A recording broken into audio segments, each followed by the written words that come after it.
Hello, I'm Jashikins, and welcome to another episode of Jash Reads. Tonight, we are continuing reading Animorphs number 7, The Stranger by Kay Applegate. And last video I said, in the hours between doing the last video and this video, me and Revs will do some more work on getting the Jash Reads turned into podcast little project. Instead, he ended up taking a little nap, and then we actually went out. And we actually went out to dinner, and it was like, and if I had to choose between doing the podcast and finally having a really, really little night out, I'm going to go with a little night out. Yeah. So sorry. Hopefully tomorrow we'll work on it. This is really getting strange because it's like I'm going to work on this, and then life comes up sometimes in beautiful ways, sometimes in horrible ways. But anyways, let's continue reading Animorphs number 7, The Stranger by K.A. Applegate. Come on, Kindle.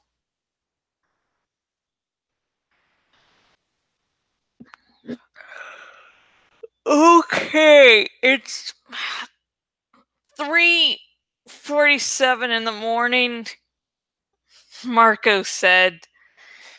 And I'm here thanks to the fact that my dad is a sound sleeper who doesn't notice when I wake up screaming because an owl and a hawk have just flown through my window. Oh, now maybe you can tell us all why we're here. Everyone was there in Cassie's barn. Jake looked sleepy but interested. Cassie was using the time to check on some of the sick animals. Axe just stood to one side, waiting to see what Jake told him to do. Tobias perched on an overhead beam, tired from having flown too much. We were lit by a single small bulb that never even touched the shadows in the corners of the barn. We didn't want to take the chance that Cassie's parents might notice a light on and come to investigate. Yes, I answered Marco. I'll tell you why you're here. I know where the Kandrona is. I know where it is. That got his attention, but he was still skeptical. What makes you think you know where the Kandrona is? The Elmist. He showed us. We all thought it was unfair when he appeared in the Yerk pool and asked us to decide when we were about to be eaten, right? I told you. Elmis cared nothing about fairness. Axe said, No, you're wrong, Axe. At least this time. The Elmist appeared when we were about to be swallowed by the taxon. But then he showed us the drop shaft. We saw the drop shaft because it was there, Jake argued. It wasn't about him showing it to us. Are you sure? I asked. He waited till we had walked out of the lunchroom to appear. He waited till we were standing where we were sure to notice the drop shaft. I saw Jake raise an eyebrow thoughtfully. He and Marco exchanged a look. What if we're wrong about the Elmis being unfair? What if Cassie's instinct is right? That he is telling the truth? That he's trying to do what's right? He tells us that in the future we lose the fight. That the human race is enslaved. That he has a way to save a small number of us by taking us to a safe place. And it's all true.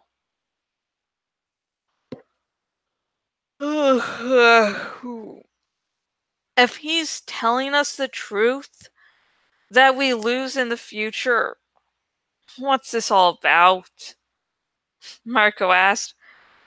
We've seen that future. Nothing we do will matter. I shook my head. No, it will matter.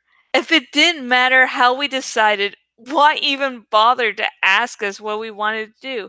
See? It does matter what we do. Yes. Yes, Marco said. But the answer is obvious. We can only change the future by agreeing to the Elmis's plan to take us to a safe planet. Yes, that's one way. He offered us that. But when we finally accepted, he didn't act. He didn't take us instantly away. Why? Why, after we agreed, did he leave us here? Because he wanted a different answer, Cassie said, nodding at me and giving me a wink. That's what's been eating at me. What different answer? Marco asked. He's in a trap, Cassie said. The Elmist is trapped. He wants to save Earth, but he can't interfere directly. Supposedly, all he's allowed to do is offer to save a small number of us. But he knows that won't save Earth. It will save a few humans, yes. But when he showed us visions of Earth, he wasn't talking just about humans. He said Earth was a work of art. He wants to find a way to save it without interfering directly. I agreed. But what if we just happened to see another way? What if the Elmis showed us the future, trying to convince us to let him take us away, and we just happened to see a way out? What way out? Shake demanded. The Kandrona. He let us see where the Kandrona is, I said. The Yerk pool downtown. That's the key. Why build a Yerk pool downtown? Why level so many buildings to make room for it? Why leave the EGS tower still standing? And why is there a glass dome on the top floor of the EGS? Axe is the one who said it. The Yerk pool is the center of their lives. The Yerk pool? I think it's a shrine, almost a holy place to them. It's where they located the first Kandrona to be placed on planet Earth. Jake snapped his fingers. The EGS tower! That's what's under the dome on the top floors. The Kandrona. That's what the Elmis wanted us to see. Just the way he let us see the drop shaft we used to escape. He wasn't interfering. Technically, the choice is still ours. Marco laughed out loud. You mean maybe the Elmis is bending his own rules? So he can say, hey, I didn't interfere. But at the same time, he's putting us where we can figure it out? I can't believe it. The Elmis is a weasel. He found a loophole. I think I like that guy. But even if you're right about the Kandrona, Rachel, Jake argued, what does it prove? If we destroy it, are we sure it will change the future? Cassie looked at me and smiled. Maybe yes, maybe no, she said. But things are connected in a million ways. They say a single butterfly being its wings in China can start a tornado in America. Yes, Tobias said. But how does the butterfly know when to beat its wings. It doesn't, I said. I guess it beats its wings the best it can and hopes it will all work out. It's a butterfly. It just does what butterflies do. And what do we do, Xena warrior princess? Marco asked mockingly, knowing the answer I would give. We kick your butt, I said with a grin. And end of chapter. And I just want to say, when Rachel at the end of the chapter says, we kick your butt, I'm like, if that was rated for an adult audience, that would be ass. We're going to kick your ass. I don't know. I mean, Animorphs has shown us some really disturbing shit. But yet it's like, no, if we use the words ass and fuck, we're just going to mentally scar children for life. Now, if we keep on showing these same kids imagery of genocide, cannibalism, self-cannibalism, our heroes being eaten, our heroes being torn apart, nearly killed, they'll be fine, but that it's that F word, it's that'll totally crush their little minds and scar them for life. There was a chapter in this fucking book where Vischer 3 described Tobias being eaten. There's also a later scene in one of the books where no, I'm not going to say that because that's one of those things that it's not really, I know how to say it without making a big spoiler, but it's one of those things that you should encounter the first time not knowing it's coming, because it's like, oh yeah, they went there. I mean, I remember rereading that part. I actually had to put my fucking Kindle down and just stare into space for a good maybe 10 or 15 minutes going, how did I survive my childhood? I mean, it's like that's, like, there's things there that are just really disturbing, but it's like, yeah, if we used ass or fuck, then we'll I don't understand censorship all the time. But anyways, back to this chapter. I liked giving Rachel a happy voice this chapter just because, well, she's been really depressed all previous book, and I figure that it's both nice for me to do a happy voice for her, and it also fits because she's really happy that she figured it out. She figured out, she's all happy about this, and she's come to some sort of peace in that moment. So, woot! Gotta win, Rachel.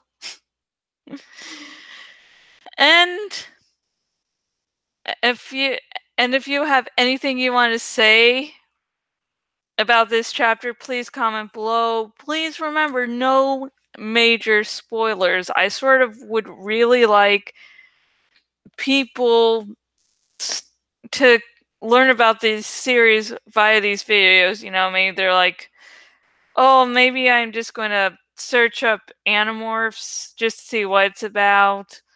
And then maybe they find one of these videos and they'll go, oh, holy shit, this series is more interesting than I first thought. And there are some big twists and turns throughout this series that you need to not be prepared for. You need to just go right into it and just be utterly surprised.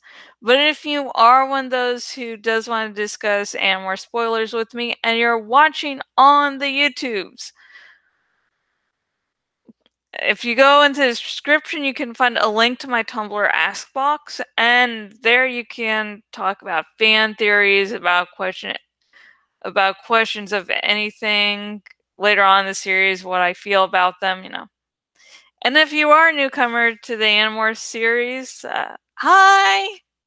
I know you can't see me, but I am waving, and hello and welcome. And if you have listened to maybe one or two videos of, or maybe this is your first video, I don't know. So if you're just like, hey, Animorphs seems really cool, and you would love your very own copy of Animorphs #7, The Stranger by K. Applegate, if you are on the YouTube's link in the description, if you are on my bloggity blog, link down below, and both links will take you to where you can buy your very own copy of Animorphs #7, The Stranger by K. Applegate. And if you're watching this on the YouTubes, please like this video for Happy Rachel, and also for the fact that I believe it sort of messes with the YouTube algorithms, so people are more likely to find this video and my other videos. And also, if you're on the YouTubes, please subscribe. I will be rereading the entire Animorphs series, so you might want to, just stay tuned. And if you're watching on my bloggity blog and watching on the desktop version of my bloggity blog,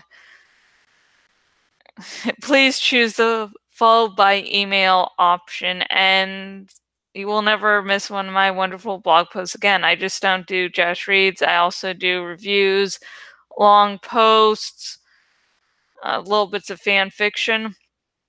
And my next long post will be about Game of Thrones, something that sort of bothered me, and so I just don't wait for someone to ask the right questions on like Facebook or Twitter or whatever. I'm like, okay, I'm going to really over explain myself. And yeah, it's about a problem I found. Guess what? In the 7th season of Game of Thrones.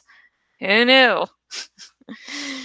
So yeah, and if you would like to know where I do post little updates about what I'm doing, sometimes I'm like in the middle of writing something and I'll make a little tweet about something I did, or like if I'm in the editing stages, I'll sometimes just make comments about goofy shit that happens. And if I don't get a video out on the day I said I would and you'd like to know, sometime I will usually update there, and that's my Twitter. And I am Jashikins on Twitter, and if you're watching this on the YouTube, there's a link in the description to my Twitter.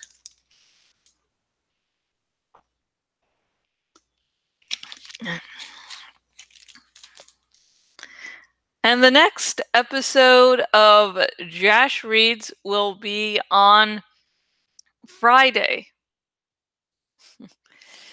And yeah, and it will be more of Animorphs #7, The Stranger by K.A. Applegate. Woohoo! Oh god.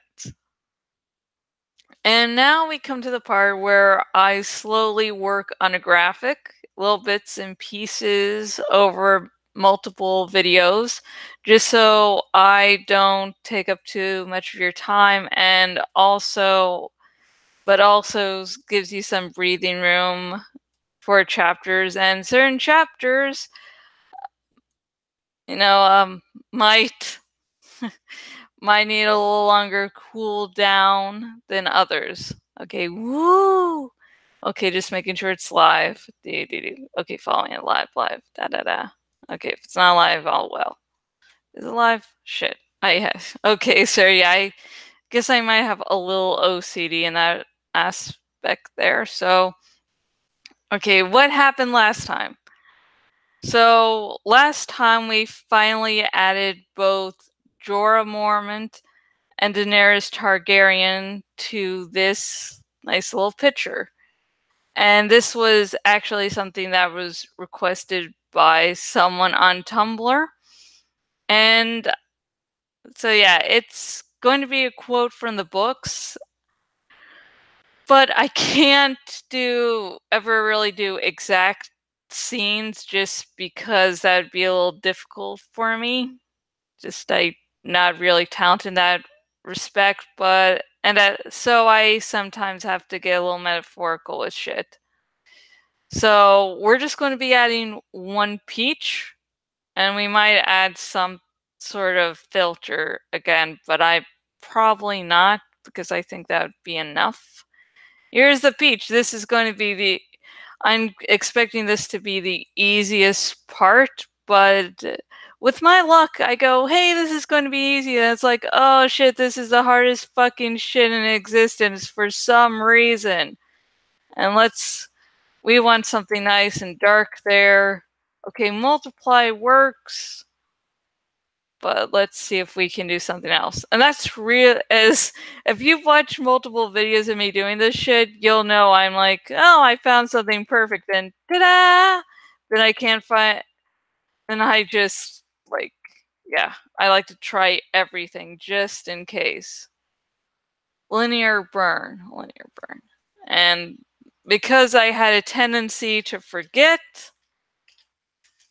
now this is sort of my go-to method to sort of remind myself, Aaron, you're talented, but you have a shit memory. I think linear burn might be the best one here, just because it's different from the other two blends. Plus, it is a little darker there. Let's see. And we don't want how it would regularly appear because it seems too off-putting. This blends in too much, and ta-da! Yay! I like I like peaches. I'm saying words, doing. Ooh, this is a very interesting little peach there. I don't know what the fuck happened to it. I think it might have rotted. And not safe to eat in any case. Subtract.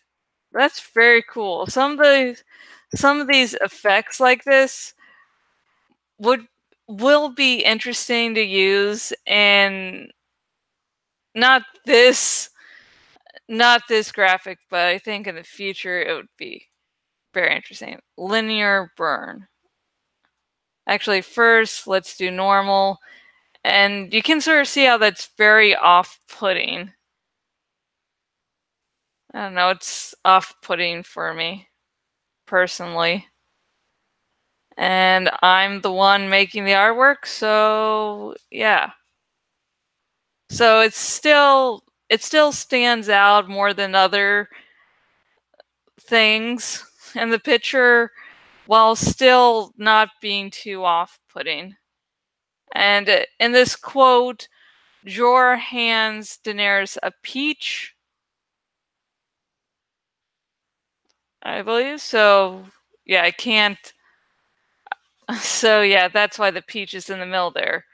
He's not actually, handing her the peach, but there's peaches. There's a fuckload of peaches here. I was thinking of actually adding more peaches, but then it's like, nah. Yeah, that's why the peaches there is like, he's giving it there. I know that's,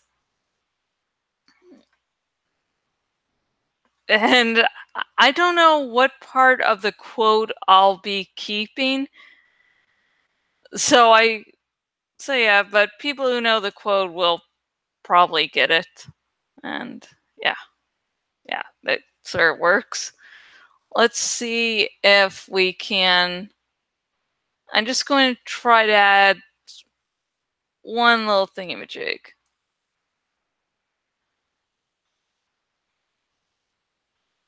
That's actually interesting.